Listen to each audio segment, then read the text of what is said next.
Chaos doesn't scare me. American decline does. Jim Jordan's bid last week to become Speaker of the House, together with the withdrawal on Tuesday of Thomas Emmer from his campaign for the same job, revealed not only how far House Republicans have moved to the right, but also how weak the intraparty forces for moderation have become. The full House, including all 212 Democrats, rejected Jordan in the first floor vote, but 90% of Republicans backed the election-denying Trump avatar. Minutes before Emmer withdrew from the race yesterday, Politico reported that Donald Trump told an associate, "He's done. It's over. I killed him." It was, according to Politico, a reflection of Trump's veto power among House Republicans, that while Trump may not be able to elevate someone to the post, his earlier choice for the job, Jordan, flopped, he can ensure that a person doesn't get it. Lee Drutman, a political scientist and senior fellow at New America, published a piece on October 20 on his Substack, "The U.S. House has sailed into dangerously uncharted territory. There's no going back. Republicans have moved far to the right and polarization is at record highs," Drutman wrote, citing a measure of ideological polarization between House Democrats and Republicans known as DW Nominate, which shows House Republicans moving steadily to the right, starting in 1968, reaching a level in 2022 substantially higher than at any point in time since 1880. House Democrats, in contrast, moved very slightly to the left over the same 1968 to 2022 period. I asked Drutman whether he thought House Republicans could move further right. He replied by email. "Hard to say. We keep thinking the GOP can't move any further to the right and still win nationally, and yet, when more than 90% of districts are safe, and the Democratic Party is equally unpopular, and there are only two parties. The GOP can win in too many places just by not being the Democrats." In 2022, Drutman continued, the GOP definitely paid a small but significant MAGA penalty. "So I want to say there are limits, and that I really do hope we are close to reaching them. But I wouldn't bank on that hope. For those banking on hope, a closer examination of the October 17 ballot I mentioned earlier, when Jordan won the votes of 200 of the 221 Republican members of the House, may dampen optimism. Not only did the Republican caucus overwhelmingly back Jordan, but the intraparty forces that would normally press for centrist policies failed to do so. There are 18 Republicans who represent districts President Biden carried in 2020. These members, more than others, were forced to choose between voting for Jordan and facing sharp criticism in their districts, or voting against him and facing a potential primary challenger. This group voted 2-1, 12-6, for Jordan, deciding, in effect, that the threat of a primary challenge was more dangerous to their political futures than the fallout in their Democratic-leaning districts from voting for Jordan. Or take the Bipartisan Problem Solvers Caucus, which describes its members as tired of the obstructionism in Washington where partisan politics is too often prioritized over governing and what is best for the country. Jordan's approach to legislation and policymaking embodies what the problem solvers are tired of. Despite that, the Republican members of the caucus voted decisively for Jordan, 21-8, including the co-chairman of the caucus, Brian Fitzpatrick, Republican of Pennsylvania, and Tom Keene, the son and namesake of the distinctly moderate former governor of New Jersey. In a statement posted on the Problem Solvers website, Keene declared that he joined the group to help find solutions for families and businesses in New Jersey. "Every day of gridlock in Washington is another day that issues impacting my constituents at home go unaddressed." A third overlapping group, the Republican Governance Group, would, in normal times, be a bastion of opposition to Jordan. The governance group calls for common-sense legislation on issues including health care, energy, infrastructure and workforce development, and its members represent the most marginal, swing districts, and are ranked among the most bipartisan and most effective lawmakers on Capitol Hill. The conference declares that it needs to lead in a time when partisan gridlock often derails progress. How did its members vote on Jordan? More than 3/4, 32, voted to make Jordan Speaker, 10 voted against him. In the middle of the week-long Jordan for Speaker saga, Ronald Brownstein, a senior editor at The Atlantic, wrote in, "The threat to democracy is coming from inside the U.S. House that win or lose." Jordan's rise, like Trump's own commanding lead in the 2024 GOP presidential race, provides more evidence that for the first time since the Civil War, the dominant faction in one of America's two major parties is no longer committed to the principles of democracy as the U.S. has known them. Each time the Republican Party has had an opportunity to distance itself from Trump, Brownstein continued, it has roared past the exit ramp and reaffirmed its commitment. At each moment of crisis for him, the handful of Republicans who condemned his behavior were swamped by his fervent supporters until resistance in the party crumbled. Earlier this week, Nate Cohn, a Times colleague, wrote in Fight for Speaker reveals 4 types of House Republicans. Mr. Jordan fell short of winning the gavel 3 times. But his failed bid nonetheless revealed that the ultra-conservative faction of congressional Republicans is larger in number and potentially more broadly acceptable to mainstream congressional Republicans than might have been known otherwise. An examination of the votes, Cohn continued, suggests that nearly half of congressional Republicans are sympathetic to Mr. Jordan and the conservative right wing, putting anti-establishment outsiders within striking distance of becoming the predominant faction in the House Republican Conference. It suggests that the party's right wing could, under circumstances not necessarily too different from those today, make a serious bid for House leadership, and win. The analyses above focus on the 90% of Republicans who voted for Jordan as evidence of the party's rightward shift.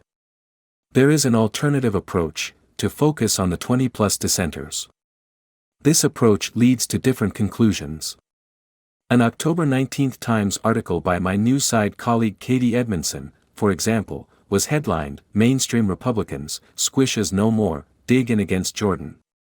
Focusing on the small group of Republicans who rejected Jordan, Edmondson wrote, in a remarkable reversal of roles, a group of roughly 20 veteran Republicans, including institutionalists and lawmakers in politically competitive districts, are flexing their muscles against Mr. Jordan's candidacy.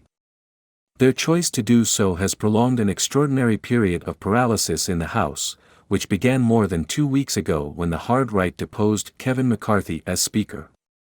It has continued as Republicans wage an extraordinary feud over who should replace him.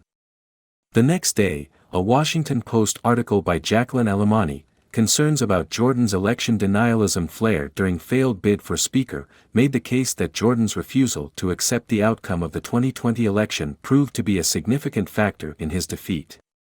Alemany wrote, as Representative Jim Jordan, Republican Ohio, waged his battle to become House Speaker, some House Republicans were uncomfortable with the possibility of having an election denier occupying the most powerful legislative seat in the U.S. government heading into a presidential election year.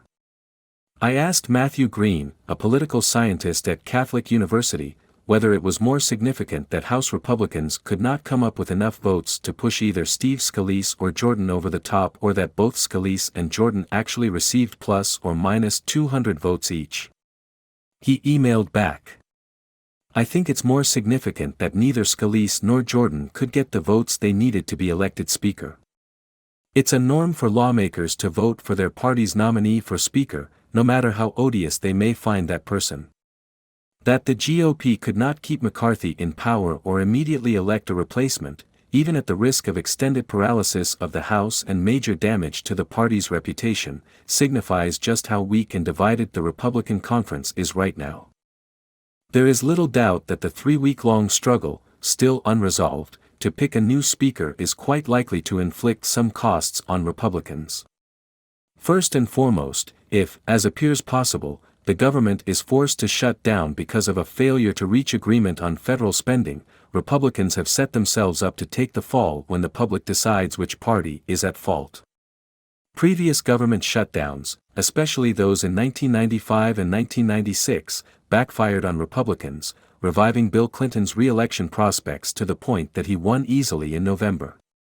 I asked Kevin Kozar, a senior fellow at the American Enterprise Institute, about the current situation, and he emailed back, a failure to choose a speaker before appropriations expire and the government shutdowns, that would look bad to many voters.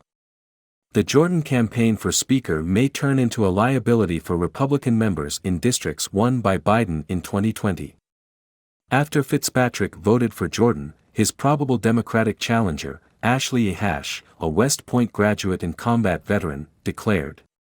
Brian Fitzpatrick has campaigned on his supposed commitment to reaching across the aisle and solving problems, but time and again his votes have shown who he really is. He voted to install an anti-abortion, election-denying extremist as Speaker and has made his values perfectly clear. Sue Altman, executive director of the New Jersey Working Families Alliance and the probable Democratic challenger to Keene, said, after Keene voted for Jordan. Tom Keene Jr. just voted for a man who in his personal life helped cover up sexual abuse and in his political life tried to overturn the results of the 2020 election and pass a national abortion ban. This is not the Republican Party of Tom Keene Jr.'s father, and Tom Keene Jr. has done nothing but enable the most extreme elements of his own party instead of being a voice for moderation. Jim Jordan is a radical election denier who does not represent the values of this district, and Tom Keene Jr. should be ashamed of his vote. I asked Michael Olson, a political scientist at Washington University in St. Louis, about the possible costs of a Jordan vote for these 12 Republicans in Democratic-leaning seats. He replied by email. Concerns about appearing extreme should be particularly acute for these legislators.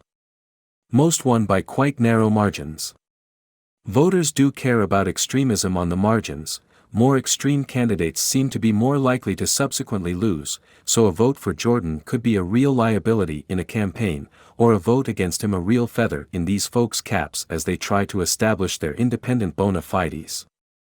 The political calculus of these 12 Republicans is, however, complicated. Olson cited a 2023 paper, A Good Partisan Ideology, Loyalty and Public Evaluations of Members of Congress, by Jeffrey Shigley, Logan Dancy, and John Henderson that reveals the difficulty of the choices facing members of Congress. Using poll data on the vote to impeach Donald Trump over the January 6 insurrection, Shigley, Dancy and Henderson write that Democrats are more approving of a Republican representative who voted to impeach Trump. Republican respondents, however, are more approving of a conservative Republican representative and less approving of a representative who voted to impeach Trump. For a Republican deciding whether to vote for or against a Trump impeachment, the loss of support among Republican voters far outweighs the gains from Democrats. Approval for a Republican representative who voted to impeach Trump decreases by nearly a full point on the 4-point approval scale, while support among Democrats increases by only half a point. The political implications of this choice are, however, very different for a Republican evaluating prospects in a closed primary in which no Democrats can vote, than in the general election, when Democrats do cast ballots. I asked Dancy, a political scientist at Wesleyan, about the calculations a Republican in a Democratic district has to make, and he emailed back to say that a vote against Jordan would not prove excessively costly in November. In a general election matchup where the main choice is between a Republican and a Democrat, I suspect that the vast majority of Republican voters would stick with a Republican candidate who voted against Jordan. Even if they don't like the position the Republican took on that one vote, they want to see the Democratic candidate as a better option. In contrast, Dancy continued. Voting for Jordan carries some risk of losing support from independents and moderate Democrats in the general election, especially since Jordan received Trump's endorsement. Republicans running in Biden districts have incentives to create an image as a more independent-minded Republican who isn't fully aligned with Trump. That said, Darcy wrote, Jordan is a less high-profile figure than Trump and at this point isn't on track to actually become Speaker. As a result, I doubt this one vote will be as consequential as something like voting to impeach Trump. Perhaps most damaging to Republicans is the perception that they are dominated by a group more determined to wreak havoc than to govern.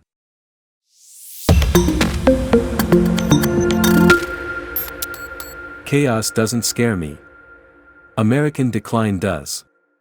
Jim Jordan's bid last week to become Speaker of the House, together with the withdrawal on Tuesday of Thomas Emmer from his campaign for the same job, revealed not only how far House Republicans have moved to the right, but also how weak the intraparty forces for moderation have become. The full House, including all 212 Democrats, rejected Jordan in the first floor vote,